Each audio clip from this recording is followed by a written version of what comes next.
你好，我的朋友们. Hello, my friends. I'm Adam. This is Language Arts with Adam. I'm coming out today.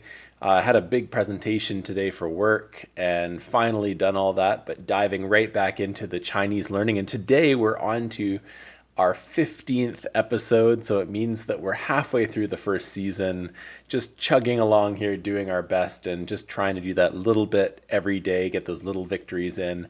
And today we're going to talk about one of the other most important and most commonly used characters in the language, and of course in almost any language, which is pretty crazy because this week we're covering a lot of really big ones. Like last time we talked about the verb to be, and today we're talking about I, and that's going to be really, really huge. But first of all, let's see where we're at. So last time we went to the armor shop, we crossed the bridge, came to, now we're in the fishmongers.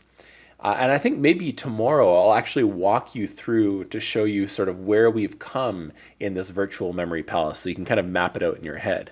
So we're in the fishmongers here, and the fishmonger has quite a situation going on here. So the fishmonger sees that damn dirty gorilla Donkey Kong trying to steal his glass balls and throws two daggers into his arm, causing some blood to fly out.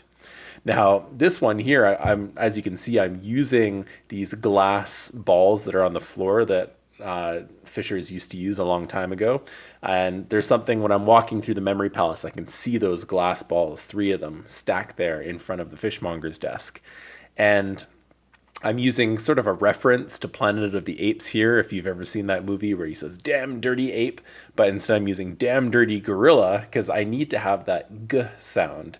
And the g is the pronunciation here. And you can see we have two daggers. So this character here means dagger.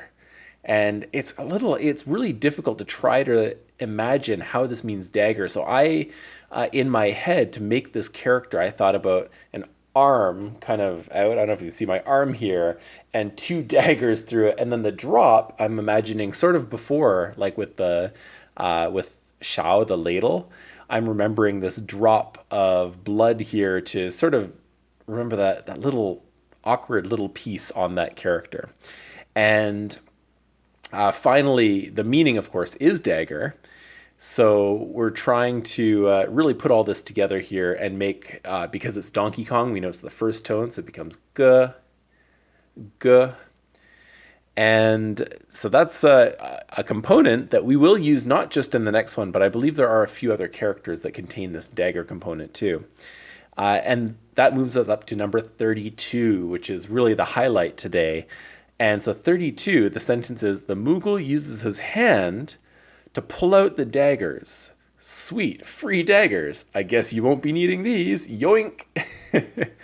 And so, as you know, the Mughals, I've kind of classified them as sort of mischievous little characters. And you can see the character, and I told you about hand before, because we talked about hand just a little while ago. Here we have a variation of hand. Now, this is the variation that has just the two horizontal lines. And you might remember last time, like the Mughal with three fingers, but sometimes she has two. From a previous episode, we talked about that. This is the two, this is the component. And the third horizontal line there in the middle is actually belonging to the dagger character right next to it that kind of crosses across both of them. So that's how I'm remembering this character, which is really weird. Like, can you imagine? Like, the meaning, of course, is I. Uh, you think about it, why is the word I composed of hand and dagger? It's very interesting, and really, I'd love to know if anyone knows why that is or where the origin came from. I'd love to know about that. But for me, yeah, trying to think of a situation to remember this is quite challenging, as you can imagine. And then finally, with the pronunciation, I use the word won't to remember wo. And because it's Mughal, we know it's a third tone, so we know that it is wo, wo. And again, this is something that we use all the time. Any language we use. Well, actually, that's not true. Not every language uses pronouns in the same way. A lot of languages, like for example, if you look at some of the languages like Japanese or Korean, sometimes the I is omitted in sentences and so on and so forth. But in any case, it is still a very important one to remember.